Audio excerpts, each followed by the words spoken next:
Alright, guys and gals, we might have slowed down the pace a little bit over the Easter weekend and stuff like that, but now it is finally time to catch up on the last piece of One Piece. And I say that properly because the catch-up month of April has finally caught up to the latest chapter of One Piece, chapter 1146. Though in some time zones this will be released early Wednesday. Still a Tuesday release as far as I'm concerned, okay? But yeah, so anyways, 1146, Motion in Stillness. This gets us 100% caught up with One Piece. So I told you guys I could do it. I told you I could do it. And assuming no break this week, 1147 should be just about the day it's released or maybe a day later. So it'll definitely be out this week. So there we go. But anyways, so let's just jump into it. Because, like I said, in 1145, of course, when I said, okay, characters here, God's Knight's here, barring Garling and Shamrock, and, you know, that's how the scaling goes. Well, I guess we're going to have to get into this. Anyways, let's follow it logically. So, the cover serial. This, kind of unexpected, but love it. Absolutely love it. Ulti and Page One, who are no match for Yamato, daughter of Kaido, the strongest member of Wano right now. She just kicked Who's Who's ass in like one shot. Ulti and Page One are not as strong as Who's Who. We don't really know what happened to the other Topiropo. However, if these two want to join, it's like, I'll be your follower for life and stuff. She just got her own daimyos, her own samurai. You know what I mean? She is literally following the Kazuki Odin path that she has always wanted.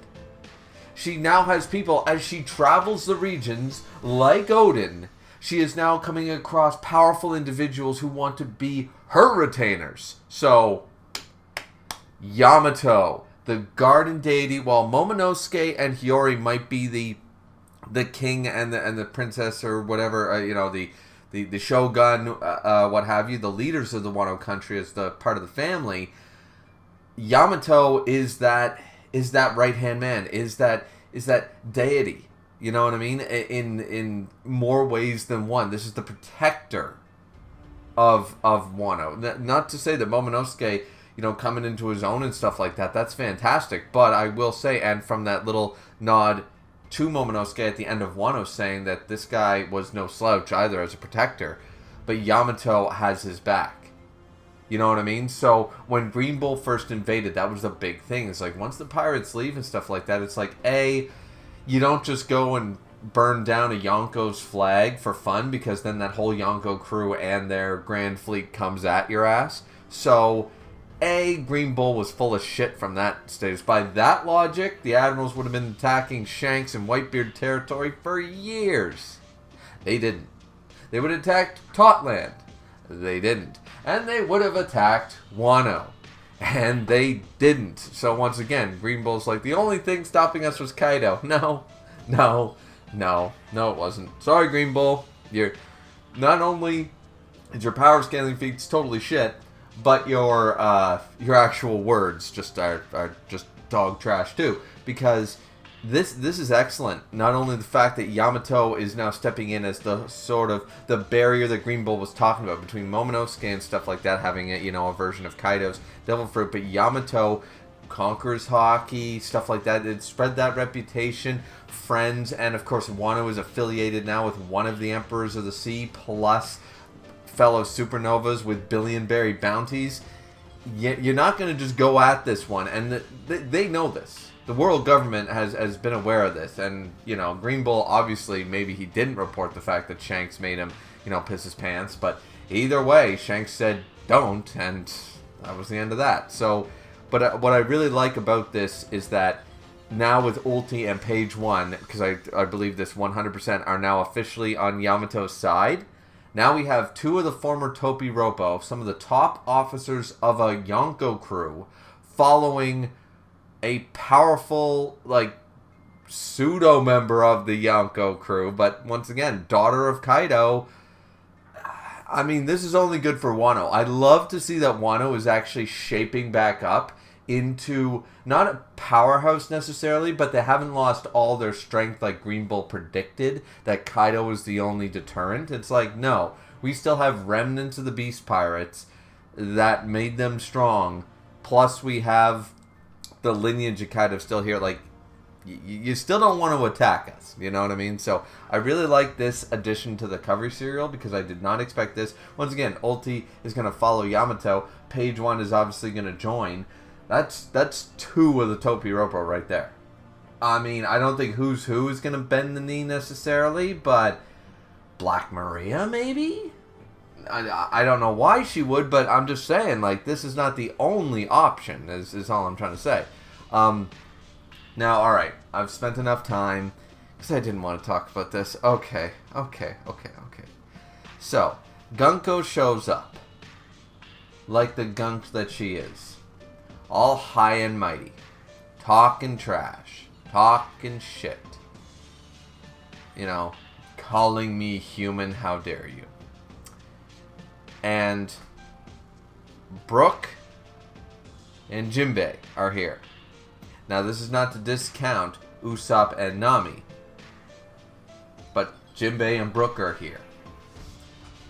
And I'm just not buying that they can't take 1v1 or 2v1 one of the Gods Knights. I'm just not buying that at this late stage in the game, right?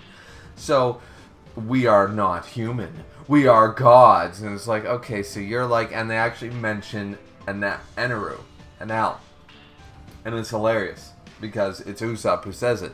You're like Eneru, or the Celestial Dragons. It's like, yeah. So, of course, Nami's pissed off about the children thing.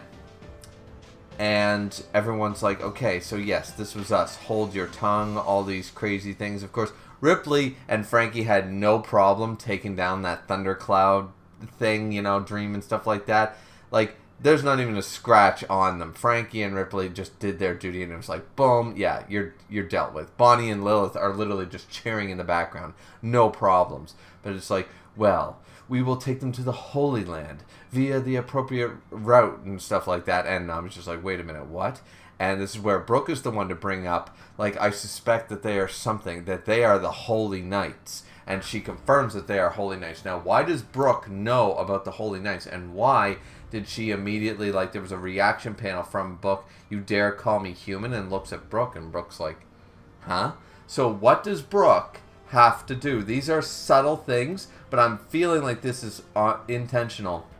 Brooke obviously knows something, or they know of Brooke. Maybe his devil fruit is something that they coveted for other reasons, simple, just like the Gum Gum no Mi, right? The Gumba Gumba fruit, you know, because at the end of the day, we found out that it was the Nika Nika fruit, you know, and the government wanted it, but obviously they're looking at Brooke and they're like, that's where it went, you know what I mean? And they obviously know about Brooke at this point and stuff, but Brooke knew to mention them as the Holy Knights, because, or the Gods Knights, because, Jinbei says, well, then you must be a celestial dragon and something like that, and that's when, you know, Brooke brings up something above, which is the Gods Knights and stuff. Now, they're like, you were here to capture the kids and stuff like that, so they start to argue with them. They're readying battle positions. Of course, the arrows of Gunko are doing their thing. So, arrows are chasing Usopp, Nami readies up Zeus, and I'm like, alright, one of Big Mom's homies, let's fucking go. You know what I mean? They're chasing Zeus and stuff like that, and we use Thunder Shark Tempo. This thing is just amazing. Has she ever used this before? Like, I do not recall turning Zeus into a fucking great white shark of lightning badassery and just thrusting it forward to something. But okay, cool. I don't remember this happening. Maybe it did and I'm forgetting, because Nami doesn't really fight all out very often. But my god, it's cool. And of course the arrows, of course, flip it around and stuff like that. And it's like, oh man. Oh, so Nami, it's going to be reversed on her lookout and stuff like that. Oh, Nami was damaged. And it's like, nope, held Brooke in the way. It's like, all good, of course, because we can't hurt Nami, right? And Brooke's just like, and it's supposed to be fun and gags, stuff like that, right? This is where she brings up the fact, a small number of you humans have realized it and warned the world of the danger, being, you know, Olivier, Vegapunk, Clover, all these characters have tried, from the Void Century and stuff like that. The world we know will cease to exist, but you people have constantly warned them of the dangers, and this is just not a thing. So, Usopp decides to attack with a deadly bullseye attack of some massive poison destruction. There's a giant skull cloud. I'm not sure what the attack. They don't name the attack, so I'm not sure what happened there. But uses one of his many abilities to fire, and I'm like, okay, good on Usopp, good on Usopp. I was thinking the arrows can protect something crazy. No, direct hit, and it's just like, okay, has the healing. Okay. Alright.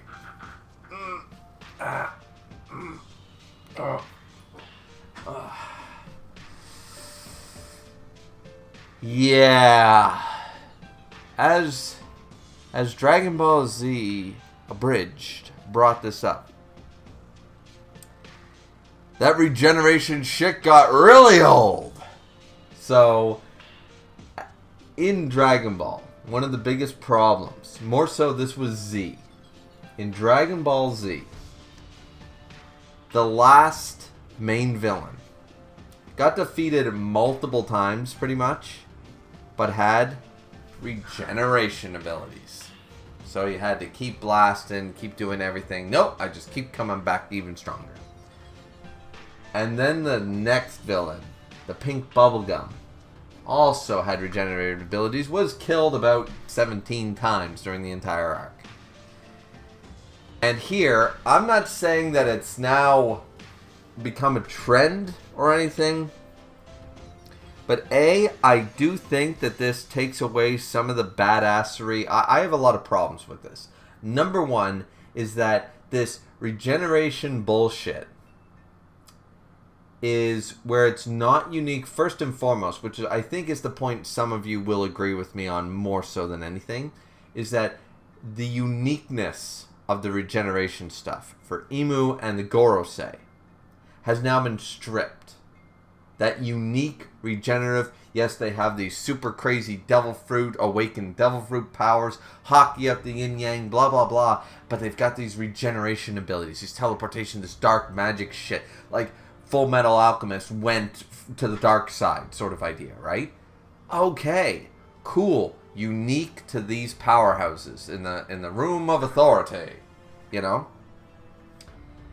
Okay, giving it to the Gods Knights, that took away that unique aspect, in my opinion, and I don't think that's working, because now it's like, okay, we're at a level, because what this does is completely disrupt the power scaling thing. We can accept that the end game is trying to figure out how to defeat the Gorosei when they have these regenerative abilities and techniques, and how do we put them down for good, and how do we, it's not just guys like Admirals and Yonko anymore with crazy hockey. Now we have to figure out, we can kill them, but then they just keep coming back, and there's nothing we can do about it, right? This chapter just opened the fucking Pandora's box of power scaling nightmare problems, because people are actually going to put the Gods Knights now above Jinbei, above Sanji, above, basically anybody, because, well, they can't be killed. So why wouldn't I rank? And we have and here's the other thing. So far, we have no information or no confirmation that, like Devil Fruits, that conquers hockey, powerful enough conquers hockey, you can just negate this shit. And, if Luffy or if Shanks were to come in with Griffin and go, conquers hockey, bitch, slam into Gunko, that Gunko would, she can't regenerate from that. We have zero evidence that Conqueror's Hockey can negate it like Devil Fruits, which is once again what makes Conqueror's Hockey users the cream of the crop. Well, now we have no evidence not to put God's Knights at the cream of the crop, because, they can keep being beaten over and over and over, but eventually you run out of hockey, you run out of stamina, you run out of everything, and if these bitches can keep regenerating, then You know what I mean? What this does is create unnecessary amount. I really don't like this. This could have been its whole other video, but actually, I really don't care. The cover serial was my favorite part of 1146. I'll be honest with you. Because when I read this chapter, I just thought, oh my god. And it's not just a power scaling, because I try to stay, like, out of it. Like, I don't comment. Mostly, like, on the Reddits and the Discos. I almost never comment on Reddit, period. But I don't get involved. I might watch the videos, the discussions, and see the posts. But I don't get involved with it. But it is there. It's shown in battle, so it's there. And all this did was do that weird, you know, regeneration abilities are such a freaking hack's cop-out that it just bothers me. Because these characters, I don't believe that Gunko is strong enough to beat these 4 characters without the regeneration ability.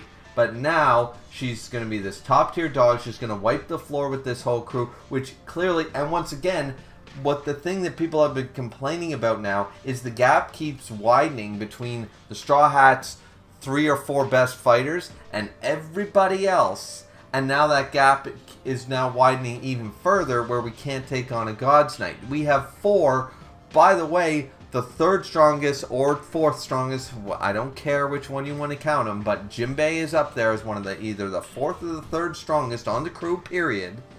Plus Brook, plus Usopp actually got the shot off, plus Nami has Zeus.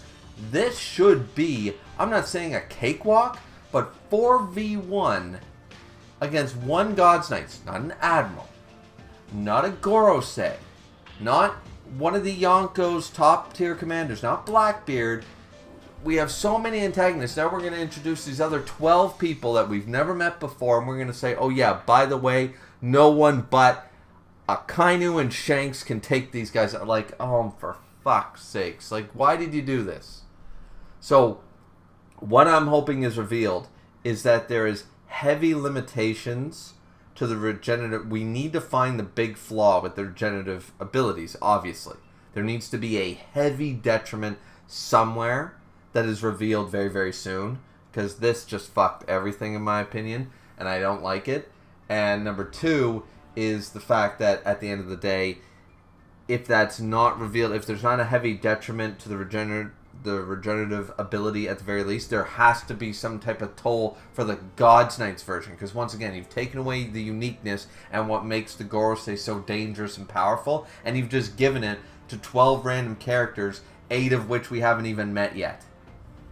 And all you did was take that power scale and say, the rest of the Straw Hats are meaningless now. They cannot take on. You have put some of the top tiers, Brook and Jinbei, of fighter capability in this group, and they're getting dog walked by a random character we met five minutes ago, who wasn't even on the list. So now all you're doing is widening that gap where if it's not Zoro and it's not Luffy, who I love, by the way, but if it's not Zoro and it's not Luffy, nobody else matters on the Straw Hat crew.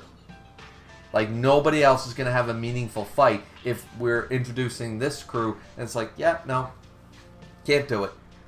Because they can't scratch them. You know, so it better not be a Conqueror's Hockey thing, because if it is, then once again, what is half of the crew doing here? You know what I mean? Like, that is the problem with this, is that we're widening the power scaling gap here in the end phase. We have not given enough of the Straw Hats enough power boost to keep up. And I'm not saying that, you know, Usopp should be taking on Kizaru, but 4 members of our main characters can't take on one literal knight who is below admirals, below Gorosei, below Yonko, and below Imo. She's like 25th on the antagonist list, and 4 of our main characters teaming up can't 4v1. That's a problem. That's a major problem to me. And yes, that's all I'm going to harp on this. Because, yeah, I really didn't like this reveal. I didn't like this. Plus, she dog walks them with her power. Not that I'm saying that she shouldn't be a formidable foe, but she dog walks them with her power.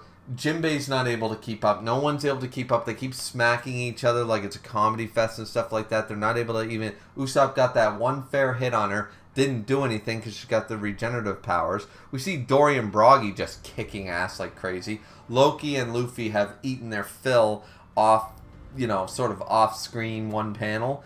And it's just like, yeah, so she just keeps talking about, the world war and all this craziness that's going down. So she tries to, Colin tries to fight. Colin is pulled away, by an arrow, and it's like, oh no. And so that's when Jinbei decides to roll in. So does Brook at the same time, and all they do is end up hitting each other, damaging each other. And it's like, wait, what the hell? And Gunko's just like, yep, nope, I'm gonna hit Nami, I'm gonna beat everyone up. Hits Usopp, knees everyone, is taking down 4v1, taking down the Straw Hats like they're nothing, with one devil fruit. And I'm just like, this ain't Shamrock.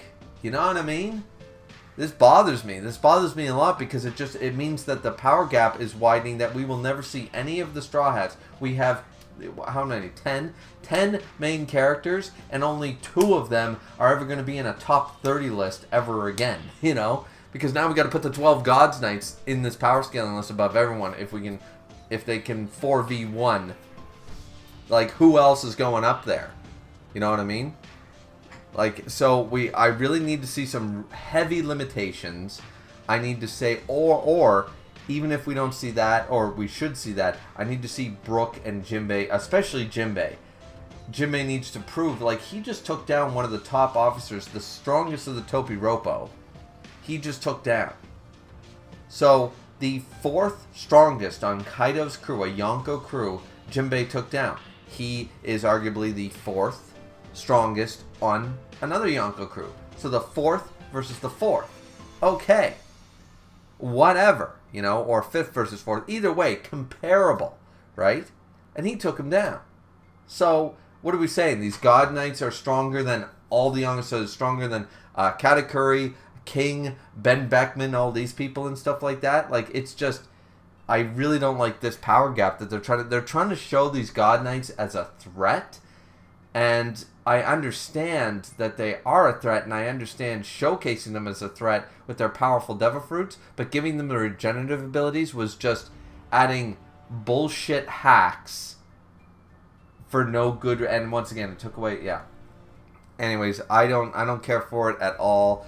The other Gods Knights are beating up the Giants, apparently, and easily winning. Killingham is winning, apparently, against the president or the principal and stuff like that. Saul is losing up against, Summers here and stuff like that, the Thorn guy. And it's just like, what the hell's going on? And now Saul, here's the worst part. Robin and Chopper are hiding.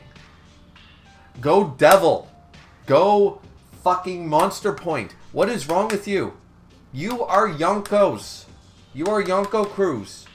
Why is a Vice Admiral fighting and one of the strongest members of the Straw Hat crew is hiding? I know Saul probably said hide for now and blah blah blah, but I'm just... all this whole thing bothers me. At this point, I would even love, and once again, this is not hate for Sanji, but I would just... Even Sanji wouldn't, for God's sakes, get Sanji in here even.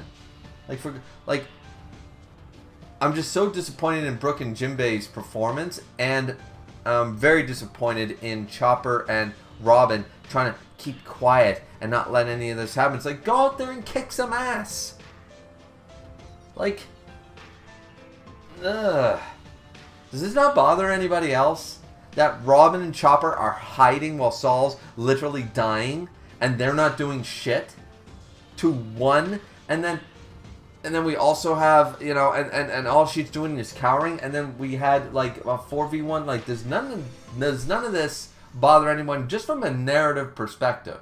You know what I mean? So right here at the end of the video, I was making a comparison point in regards to how other mangas get their characters dropped off and stuff, and that's always a problem. It's always a complaint in long-running shonen and stuff. And I went on and used a few examples, but I think I can just hit the nail on the head once again with the classic. with Dragon Ball Z. You know, if it's not Goku and it's not Vegeta, everyone else is irrelevant. And not just to fight the main villain anymore. You know what I mean? Like, if it's not Goku and Vegeta, nobody's getting a decent fight. Tien is not going to beat up anybody. Krillin, Tien, Piccolo, any of these guys, and even Gohan and stuff like that. Like, none of our fan favorite long-running characters are ever going to get an actual fight against a commander or a mid-tier villain or something like that, the underlings, ever again, if we continue widening that gap that has been memed and made fun of for over 20 years. And it's now happening in One Piece, and I'm just telling you guys, 1146 just took that gap and made it even much wider, like noticeably wider by doing this. And that's not a good thing, because Wano tried to establish that it's not just the monster trio of Luffy, Sanji, and Zoro who get to fight comparable bad guys in the new world. You know, Robin had a decent fight. Chopper even got to fight against Queen, and stuff. Frankie got to do what he did with Big Mom, stuff like that. Law and Kid did their stuff. Like, Wano, just 2 arcs ago, just showed that it's not just the Luffy and Zoro show, and this chapter is basically saying, yeah, but it's basically going to be from now on, so that's sort of the comparison I made here. Hopefully this was a more shorter version to explain that, because this review is already like half an hour fucking long. This was not foreshadowed well enough for me to take this seriously, in my opinion. As I said, I did not like this from any real perspective. We get a little bit more on the Harald shit that should have been cleared up in the whole Loki conversation that never happened with Hiruden, that they just decided to skip over, and Summers apparently is mad about that. I don't know why, but yeah. So anyways, I know this was a huge rant. This was a major rant, but it bothers me. It bothers me, and as I said, I'm going to give you guys my honest opinion. I love One Piece. I think it's a fantastic manga, one of the greatest mangas of all time. It does not mean Oda is infallible. It doesn't mean he can't fuck up. And I think that he really fucked up here in this chapter. So I better see some goddamn glaring weakness soon, because I'm not going to be able to accept that we're never going to have a real fight from any of the Straw Hats other than Zoro and Luffy ever again fighting anybody worth note, like a named character. They're never going to have a major fight ever again, because Oda did this. It's like, let's introduce 12 new antagonists so we have some people for them to fight. By the way, they're fucking invincible and nobody can touch them. And for some reason, Robin's scared. Why? She can turn into a fucking devil. Why? So anyways, yeah, not a fan of 1146. This is why I waited till after the Easter weekend, because I wanted nice stuff. I wanted to be happy. But yeah, I did read this chapter at the time, and I've read it a few times since, and all it's done is get me more and more pissed off. So yes, the best part was Wano is recruiting some powerful individuals to guard its borders. That's great. And apparently the rest of the Straw Hats are the God Knights bitches. So if it's not Zoro and it's not Luffy, we're kind of fucking screwed. That's what I'm gathering from this. It feels like we're all the way back at Skypiea, where nobody, but because of the, rubber, which wasn't actually rubber, but still rubber, apparently, is the only reason we did fuck all there too, you know what I mean? So I feel like we're back into a problem area, and I really just hope that Oda fixes it soon. Hopefully even by next chapter. By next chapter, even if we see a timer, he's like, my time's run out or something like that. Maybe they're very limited in fighting and stuff. Hence the regenerative abilities. They're sort of like, it's like turning on invincibility in a video game. It only lasts for a set amount of time, like in Sonic and Mario and all those games. And Crash Bandicoot, you get invincibility only for, there's a time limit on it, until the music, until the little jingle ends. Maybe something. I don't know. What do you guys think? Am I being too harsh? Let me know down in the comment section down below. Don't forget to like, comment, and subscribe. I am glad, however, that we are finally caught up to One Piece. Just, unfortunately, it's probably my most hated chapter I've read all fucking year. So, outside of that, though, yeah, I really don't like this chapter at all. Wouldn't even bother giving it a rating because it's below a 5 for me. It's absolutely below a 5. It's like a 2, because or a 1. It's actually 1 out of 10 for me. It's this chapter. We are going to feel the problem effects of this chapter if your name isn't Luffy for multiple chapters to come, if this is not fixed very, very soon. So, just saying, I don't want to be reading and having myself, constantly bleeding, or whatever they say, whatever the saying is like the long bleed. I don't want that to happen. Death by 1,000 cuts. I don't want that. And I feel like this chapter is starting that. So I want someone, Chopper, get off your ass and patch a bitch up. You know what I mean? So, yeah. Anyways, that's from me, guys. We'll see you back here next time for 1147.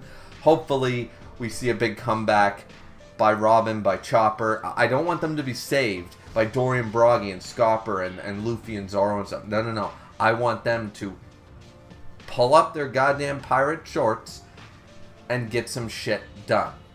Because this is not final villain territory. They are not up against Blackbeard, a Gorosei, Mihawk, a Kainu. That's not who they are up against. For God's sakes.